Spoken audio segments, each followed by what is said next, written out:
നമസ്കാരം പ്രിയമുള്ളവരെ, ഒരു ദിവസം തന്നെ രണ്ട് ആരോപണങ്ങളാണ് മുഖ്യമന്ത്രി വി ഡി സതീശനെതിരെ ഉയരുന്നത്. ഒന്ന്, ഹെലികോപ്റ്ററിൽ സ്വകാര്യ സന്ദർശനം നടത്തിയെന്നതുമായി ബന്ധപ്പെട്ടാണ്. മറ്റൊന്ന്, അതേ ദിവസം തന്നെ പൊന്നാനിയും പരിസര പ്രദേശങ്ങളും പ്രളയത്തിൽ അമരുമ്പോൾ പൊന്നാനിയിൽ ഒരു സ്വകാര്യ വിരുന്നു സത്കാരത്തിൽ പങ്കെടുത്തു എന്നതുമായി ബന്ധപ്പെട്ടാണ്. ഇതിന് തൊട്ട് മുമ്പത്തെ ദിവസം പുനർജനനയുമായി ബന്ധപ്പെട്ട് അദ്ദേഹത്തിൻ്റെ മണ്ഡലങ്ങളിൽ സാധാരണക്കാർക്ക് വീട് വെച്ച് നൽകുന്നതുമായി ബന്ധപ്പെട്ട വിവാദം ഇങ്ങനെ കൊടുമ്പിരി കൊണ്ടിട്ടുണ്ടായിരുന്നു. പക്ഷേ അത് കോടതിയുടെ ചില പരാമർശങ്ങളും അദ്ദേഹത്തെ കുറ്റവിമുക്തനാക്കിക്കൊണ്ടുള്ള ചില നിർദ്ദേശങ്ങളുമൊക്കെ വന്നതോടുകൂടി അതിൻ്റെ ഒരു അഗ്നി കെട്ടടങ്ങി എന്നാണ് വ്യക്തമാകുന്നത്. എന്തായാലും ഇപ്പോൾ സി പി എമ്മിൻ്റെ സൈബർ ഇടങ്ങളും ഇങ്ങനെ കത്തിപ്പുകച്ചുകൊണ്ടിരിക്കുന്നത് ഹെലികോപ്റ്ററുമായി ബന്ധപ്പെട്ട വിവാദമാണ്. ഹെലികോപ്റ്ററുമായി ബന്ധപ്പെട്ട വിവാദമെന്ന് പറയുമ്പോൾ ഇത് വി ഡി സതീശൻ്റെ ഗവൺമെൻറ് വാടകയ്ക്കെടുത്ത ഹെലികോപ്റ്ററല്ല, നേരത്തെ ഉണ്ടായിരുന്ന പിണറായി സർക്കാർ വാടകയ്ക്കെടുത്ത ഹെലികോപ്റ്ററാണ്. അത് ഇനി ഉപയോഗിച്ചാലും ഉപയോഗിച്ചില്ലെങ്കിലും വാടക കൊടുക്കണം. മാസം 80 ലക്ഷം രൂപയാണ് ഇതിൻ്റെ വാടക. ഈ പിന്നെ പൈലറ്റിന് കൊടുക്കുന്ന ശമ്പളമെല്ലാം കൂടി ഏകദേശം 1 കോടി രൂപ വരുമെന്നാണ് എൻ്റെ ഒരു നിഗമനം. എനിക്ക് വ്യക്തമായിട്ടറിയില്ല. മാസ വാടക 80% ഈ സെർച്ച് ചെയ്യുമ്പോഴൊക്കെ കിട്ടുന്ന ഒരു വിവരം. എനിക്ക് കൃത്യമായിട്ട് പൈലറ്റിൻ്റെ ഒരു ശമ്പളം അറിയില്ല. അറിയാമെന്നുള്ളവർ എന്തായാലും കമൻറ്റ് ചെയ്യുക. എന്തായാലും സ്വകാര്യ കമ്പനിക്ക് വരുന്ന സെപ്റ്റംബർ വരെ കരാർ കൊടുത്തിരിക്കുകയാണ്. അത് ഉപയോഗിച്ചാലും ഉപയോഗിച്ചില്ലെങ്കിലും അതിന് വാടക കൊടുക്കണം എന്നൊരു യാഥാർത്ഥ്യമുണ്ട്. അതുകൊണ്ട് ഒരുപക്ഷേ ഈ ക്ലിഫ് ഹൗസിൻ്റെ മുറ്റത്ത് വെറുതെ കിടക്കുന്ന ഒരു ഹെലികോപ്റ്റർ അത് ഉപയോഗിച്ച് കളയാമെന്ന് വി ഡി സതീശന് തോന്നിയതായിരിക്കും. എന്തായാലും വാടക കൊടുക്കണമല്ലോ. പക്ഷേ വാടക കൊടുക്കാത്ത ആ ഹെലികോപ്റ്റർ ഉപയോഗിച്ചതല്ല ഇപ്പോൾ ഏറ്റവും വലിയ വിമർശനം എന്ന് പറയുന്നത്. കാരണം നേരത്തെ വി ഡി സതീശൻ അധിക ചെലവ്, പിണറായി ഗവൺമെൻറ് സമയത്ത് ഇത്തരം അധിക ചെലവുകൾ, അതായത് ഹെലികോപ്റ്റർ വാടകയ്ക്കെടുത്ത് 80 ലക്ഷം രൂപ മാസ വാടക കൊടുക്കുന്നതിനെയൊക്കെ വി ഡി സതീശൻ എതിർത്തിരുന്നു. പക്ഷേ വി ഡി സതീശൻ മുഖ്യമന്ത്രി ആയതിനു ശേഷം ആ ഹെലികോപ്റ്റർ ഉപയോഗിക്കുന്നു എന്നതാണ് വിവാദം. അല്ലാതെ അത് വാടക ആൾറെഡി കൊടുത്ത ഒരു വിമാനമാണ്, അത് ഉപയോഗിക്കുന്നതാണ് തെറ്റ് എന്ന് ആരും പറയുന്നില്ല. നേരത്തെ കുറ്റം പറഞ്ഞു, എന്നിട്ട് എന്തിനാണ് ഇപ്പോൾ ഉപയോഗിക്കുന്നത് എന്ന രീതിയിലാണ് ചോദ്യങ്ങൾ വരുന്നത്. എന്തായാലും സ്വകാര്യ വിമാന കമ്പനിക്ക് സെപ്റ്റംബർ വരെ കരാറുണ്ട് സംസ്ഥാന ഗവൺമെൻറ്റുമായിട്ട്. അതിനിടയ്ക്ക് ആ വിമാനം, അതായത് ഹെലികോപ്റ്റർ ഉപയോഗിച്ചാലും ഉപയോഗിച്ചില്ലെങ്കിലും വാടക കൊടുക്കണം എന്നതാണ് ഏറ്റവും പരമപ്രധാനമായ ഒരു യാഥാർത്ഥ്യം. മറ്റൊന്നുകൂടി ചർച്ചയിലേക്ക് വരുന്നുണ്ട്. ഏകദേശം 48 കോടിയോളം രൂപ ഈ കാലയളവിൽ ഇത്രയുമായിട്ട് ഈ വിമാനത്തിനു വേണ്ടി റെൻ്റായി, അതായത് വാടക ഇനത്തിൽ മാത്രം കൊടുത്തിട്ടുണ്ടെന്നാണ്.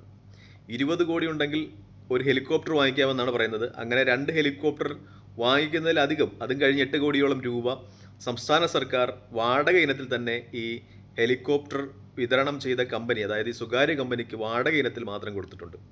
അതായത് 40 കോടി രൂപ കൊടുത്തിരുന്നുവെങ്കിൽ 2 ഹെലികോപ്റ്റർ വാങ്ങിച്ച സർക്കാരിനെ സ്വന്തമാക്കാമായിരുന്നു.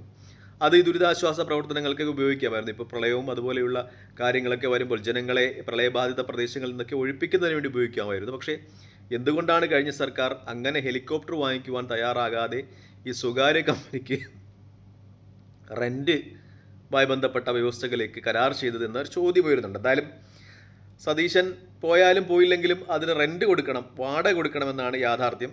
ഇനി ചില വിവാദങ്ങൾ, അത് സതീശൻ അമ്മാവനെ കാണാൻ പോയി എന്നാണ്. അദ്ദേഹത്തിൻ്റെ ഭാര്യയുടെ പിതാവ്, അങ്ങനെ ഉള്ള ആളെയാണല്ലോ നമ്മൾ അമ്മാവൻ എന്ന് പറയുക. അദ്ദേഹം എറണാകുളത്തൊരു സ്വകാര്യ ആശുപത്രിയിൽ ചികിത്സയിലാണ്. അമ്മാവൻ്റെ മുമ്പിൽ ഒന്ന് ഷൈൻ ചെയ്യാൻ വേണ്ടി അമ്മാവനെ കാണാൻ മുറുക്കും അച്ചപ്പവും ഒക്കെ വാങ്ങിച്ചിട്ട് ഹെലികോപ്റ്ററിൽ പോയി എന്നാണ് ഇടതുപക്ഷ സൈബർ ഇടങ്ങളൊക്കെ പ്രചരിപ്പിക്കുന്നത്. പക്ഷേ വി ഡി സതീശനുമായി ബന്ധപ്പെട്ട ആളുകൾ പറയുന്നത് അദ്ദേഹത്തിന് എറണാകുളത്ത് ഔദ്യോഗിക ചടങ്ങുകളുണ്ടായിരുന്നു. ഔദ്യോഗിക ചടങ്ങുകളിൽ ഈ ഹെലികോപ്റ്ററിൽ പോയി. കാരണം നാട്ടിൽ മഴ പ്രളയക്കെടുതികളായതുകൊണ്ട് ഇപ്പോൾ കാറ് ഉപയോഗിച്ച് റോഡ് മാർഗം പോകാൻ പറ്റില്ല. അതുകൊണ്ട് അദ്ദേഹം ഹെലികോപ്റ്ററിൽ ഔദ്യോഗിക പരിപാടിയിൽ പോയി. അതിനുശേഷം ഔദ്യോഗിക പരിപാടി കഴിഞ്ഞ ശേഷം അവിടെ നിന്ന് കാറിൽ അദ്ദേഹത്തിൻ്റെ ഭാര്യാപിതാവിനെ കാണുന്നതിന് വേണ്ടി ഹോസ്പിറ്റലിലോട്ട് പോയി. അതിൽ വലിയ തെറ്റുണ്ട് എന്ന് തോന്നുന്നില്ല. കാരണം ഇപ്പോൾ റോഡ് ഉപയോഗിക്കാൻ പറ്റാത്ത അവസ്ഥയാണ്. അപ്പോൾ 1-2 ജില്ലകളിൽ അദ്ദേഹത്തിന് പരിപാടി ഉണ്ടായിരുന്നു. അങ്ങനെ ആ സ്ഥലങ്ങളിലൊക്കെയും റോഡ് ഒക്കെയും ഈ മഴയുടെ കെടുതിയിൽപ്പെട്ട് കിടക്കുകയാണ്. അതുകൊണ്ട് അദ്ദേഹം ഹെലികോപ്റ്റർ ഉപയോഗിച്ചു.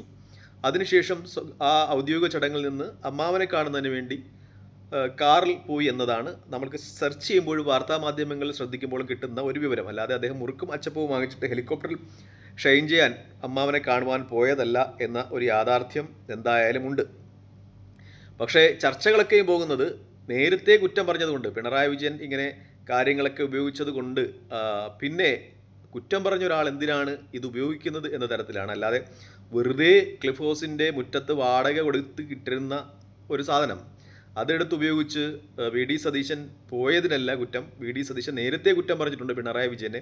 പിന്നെ എന്തിനാണ് വി ഡി സതീശൻ ഇത് ഉപയോഗിച്ചത് എന്ന രീതിയിലാണ് കുറ്റങ്ങളൊക്കെ പോകുന്നത്. നേരത്തെയും പിണറായി വിജയൻ്റെ നേരിൽ ഒരുപാട് ആരോപണങ്ങൾ ഉണ്ടായിരുന്നാണ്. അദ്ദേഹത്തിൻ്റെ ഈ ബസ്, നവകേരള യാത്രയുമായി ബന്ധപ്പെട്ട ബസ്, അതിലെ ആഡംബരം ഒക്കെയും വിവാദങ്ങൾ ഉണ്ടാക്കിയ ആളാണ്, അല്ലെങ്കിൽ അത്തരം വിവാദങ്ങളെ ജനമധ്യത്തിലേക്ക് കൊണ്ടുവന്ന ആളാണ് വി ഡി സതീശൻ എന്ന ഒരു യാഥാർത്ഥ്യം ഇപ്പോൾ നിലനിൽക്കുന്നുണ്ട്. പക്ഷേ ഇതുമായി ബന്ധപ്പെട്ട ഏറ്റവും പ്രധാനപ്പെട്ട ഒരു കാര്യം നമ്മുടെ ആരോഗ്യമന്ത്രി കെ മുരളീധരൻ്റെ ഒരു പ്രസ്താവനയാണ്. അദ്ദേഹം പറയുന്നത് കോൺഗ്രസിൻ്റെ ആരും ഇങ്ങനെ, അതായത് നേരത്തെ പിണറായി വിജയൻ ഇത്തരം ആഡംബരങ്ങൾ ഉപയോഗിച്ചപ്പോൾ എതിർപ്പ് പ്രകടിപ്പിച്ചില്ല, മുഖ്യമന്ത്രി അതുകൊണ്ട് ഇത്തരം ഹെലികോപ്റ്ററുകൾ ഉപയോഗിക്കുന്നത് തെറ്റില്ല എന്നാണ്. പക്ഷേ കോൺഗ്രസ് വളരെ കൃത്യമായിട്ട് തന്നെ ഇത്തരം കാര്യങ്ങളിൽ പ്രതിഷേധം രേഖപ്പെടുത്തിയിരുന്നു നേരത്തെയുള്ള മുഖ്യമന്ത്രിക്ക് എതിരെ എന്നതാണ് ഏറ്റവും പ്രധാനപ്പെട്ട ഒരു ആരോപണം. ഇനി മറ്റൊരു ആരോപണം കൂടി വി ഡി സതീശനെതിരെ പൊങ്ങി വരുന്നുണ്ട്. അത് ഈ അദ്ദേഹം പൊന്നാനിയിൽ കഴിഞ്ഞ ദിവസത്ത് ഒരു സ്വകാര്യ ചടങ്ങിൽ പോയിരുന്നു. ഒന്നല്ല 2 സ്വകാര്യ ചടങ്ങിൽ പോയിരുന്നു. അത് പ്രളയം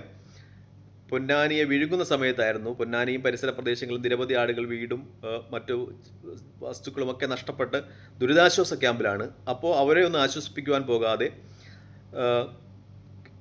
വി ഡി സതീശൻ ഒരു സ്വകാര്യ ചടങ്ങിൽ പോയി ഫുഡ് കഴിക്കുന്ന, കുറച്ച് ഹെവി ഫുഡായിരുന്നു, അത് കഴിക്കുന്ന ഒരു ചിത്രം സോഷ്യൽ മീഡിയയിൽ ഇങ്ങനെ സ്പ്രെഡ് ചെയ്ത് വരുന്നുണ്ട്. എന്തായാലും വി ഡി സതീശന് അതിനൊരു ന്യായീകരണം ഉണ്ട് എന്ന് തോന്നുന്നില്ല. കാരണം സ്വാഭാവികമായിട്ടും അദ്ദേഹം മുഖ്യമന്ത്രി എന്ന രീതിയിൽ ഈ ദുരിതാശ്വാസ പ്രവർത്തനങ്ങളൊക്കെ ക്രോഡീകരിക്കേണ്ട ഒരാളാണ്. പക്ഷേ എന്തുകൊണ്ടോ അദ്ദേഹത്തിന് ആ സ്വകാര്യ ചടങ്ങിൽ പങ്കെടുക്കേണ്ടി വന്നു എന്നതാണ് യാഥാർത്ഥ്യം. അദ്ദേഹത്തെ കുറ്റം പറയാൻ പറ്റില്ല. കാരണം മറ്റുള്ള മുഖ്യമന്ത്രിമാരെയൊക്കെയും ഇതിൻ്റെ ഒരു ക്രോഡീകരണ ചുമതല ഏൽപ്പിച്ചിരുന്നു എന്നതും വാസ്തവമാണ്. ഒരുപക്ഷെ വിമർശിക്കാൻ പറ്റും. കാരണം അദ്ദേഹം അങ്ങനെ ആ സ്ഥലത്ത് പ്രളയത്തിൻ്റെ ഒരു ദുരിതാശ്വാസ പ്രവർത്തനങ്ങൾ ഏകോപിപ്പിക്കേണ്ട സ്ഥലത്ത് അദ്ദേഹം പോയി ഒരു സ്വകാര്യ ചടങ്ങിൽ പങ്കെടുത്തു എന്നത് വിമർശിക്കാൻ പറ്റുമെങ്കിലും അത്രത്തോളം ഒരു കാഠിന്യമായ ഒരു കാര്യമായിട്ട് എനിക്ക് തോന്നിയിട്ടില്ല. കാരണം ഈ പ്രളയമൊക്കെ നടക്കുമ്പോഴും മന്ത്രിമാരും ഒക്കെയും ഈ സ്വകാര്യ ചടങ്ങുകളിലൊക്കെ പോകാറുണ്ട്, ഫുഡ് കഴിക്കാറുണ്ട്. പിന്നെ CPM നേതാക്കന്മാരാകുമ്പോൾ കുറച്ച് ലിമിറ്റേഷൻ ഉണ്ട്. ആളുകൾക്കൊക്കെ അടുത്ത് വരാനും ഫോട്ടോ എടുക്കാനും ഒക്കെ കുറച്ചുകൂടി സ്ട്രിക്റ്റ് ആയിട്ടുള്ള സംഘടനാ ചട്ടക്കൂടുള്ളൊരു പാർട്ടിയാണ് CPM. അവർക്ക് ഒരുപക്ഷെ പിണറായി വിജയൻ ഏതെങ്കിലും ഒരു ചടങ്ങിൽ, കല്യാണത്തിലോ ഒക്കെ പോയാൽ അവിടെ അടുത്തിരിക്കാൻ കഴിയുക CPM വലിയ നേതാക്കന്മാർക്ക് മാത്രമായിരിക്കും. പക്ഷേ കോൺഗ്രസ് ആണെങ്കിൽ നേതാക്കന്മാർ കുറച്ചുകൂടി കംഫർട്ടബിളും കുറച്ചുകൂടി ഫ്രീയുമായതുകൊണ്ട് ആളുകൾക്കൊക്കെ വന്ന് സംസാരിക്കാനും ഒക്കെ ഇരിക്കാനും ഒക്കെ പറ്റും, ഫോട്ടോ എടുക്കാൻ പറ്റും. അതെങ്ങനെ സോഷ്യൽ മീഡിയ സ്പ്രെഡ് ആവും. CPM ആകുമ്പോൾ അതിനൊക്കെ നിയന്ത്രണങ്ങളുണ്ട്, ഫോട്ടോ എടുക്കാനും ഒന്നും ഒക്കെ അനുവദിക്കില്ല എന്നാണ് യാഥാർത്ഥ്യം. അതിനപ്പുറം എന്തെങ്കിലും വലിയ തെറ്റ് വി ഡി സതീശൻ ചെയ്തിട്ടുള്ളതായി എനിക്ക് തോന്നുന്നില്ല. എന്തായാലും വിവാദങ്ങൾ അതിൻ്റെ പേരിൽ ഇങ്ങനെ കത്തിപ്പടരുകയാണ്. വി ഡി സതീശനെ സംബന്ധിച്ച് അദ്ദേഹത്തെ പ്രതിരോധിക്കുന്നതിന് വേണ്ടി ഒരു KP നൗഷദ് അലിയോ അല്ലെങ്കിൽ മുഹമ്മദ് ഷിയാസോ ഒക്കെ മാത്രമേ ഉള്ളൂ എന്നതാണ് യാഥാർത്ഥ്യം. കാരണം പാർട്ടി സംവിധാനങ്ങൾ അദ്ദേഹം ആക്രമിക്കപ്പെടുമ്പോൾ നിശബ്ദമായി നോക്കി നിൽക്കുന്നു എന്ന ഒരു പ്രവണതയുണ്ട്. പ്രത്യേകിച്ചും അദ്ദേഹം കോൺഗ്രസിൻ്റെ അല്ലെങ്കിൽ കോൺഗ്രസ് സംസ്ഥാന നേതൃത്വത്തിൻ്റെ ഇഷ്ടപ്പെട്ട ഒരു മുഖ്യമന്ത്രിയല്ലായിരുന്നു. അവരൊക്കെയും KC വേണുഗോപാലിനൊക്കെയാണ് പിന്തുണച്ചത്. പ്രവർത്തകരുടെയും പിന്നെ സാധാരണ ഒരു പാർട്ടിയിലും പ്രവർത്തിക്കാത്ത ആളുകളുടെയും ഒക്കെ ഒരു ശ്രമത്തിൻ്റെ ഫലമായി വന്ന മുഖ്യമന്ത്രിയാണ് വി ഡി സതീശൻ. അതുകൊണ്ട് തന്നെ സ്വയം പ്രതിരോധം അദ്ദേഹം തീർക്കേണ്ടതായിട്ടുണ്ട്. മാത്രമല്ല അദ്ദേഹം കാര്യങ്ങൾ ശ്രദ്ധിക്കേണ്ടതായിട്ടുമുണ്ട്. കാരണം ഒരുപക്ഷെ വിവാദങ്ങൾ പെട്ടുപോയാൽ പാർട്ടി അദ്ദേഹത്തെ എത്രത്തോളം പ്രതിരോധിക്കുമെന്ന കാര്യത്തിൽ സംശയമുണ്ട് എന്നതാണ് യാഥാർത്ഥ്യം. അദ്ദേഹത്തിന് സ്വയം ശ്രദ്ധിച്ച് മുന്നോട്ട് പോകാൻ കഴിയട്ടെ എന്ന ആശംസയോടെ നിർത്തുന്നു. തൽക്കാലം ഈ വീഡിയോയുമായി മറ്റു വീഡിയോയിൽ കാണുന്നവരെ നന്ദി, നമസ്കാരം, ജയ് ഹിന്ദ്. വീഡിയോ ഇഷ്ടപ്പെടുന്നവരെ ലൈക്ക് ചെയ്യുക, ഷെയർ ചെയ്യുക, കമൻറ്റ് ചെയ്യുക. മറ്റു വീഡിയോയിൽ കാണുന്നവരെ ജയ് ഹിന്ദ്.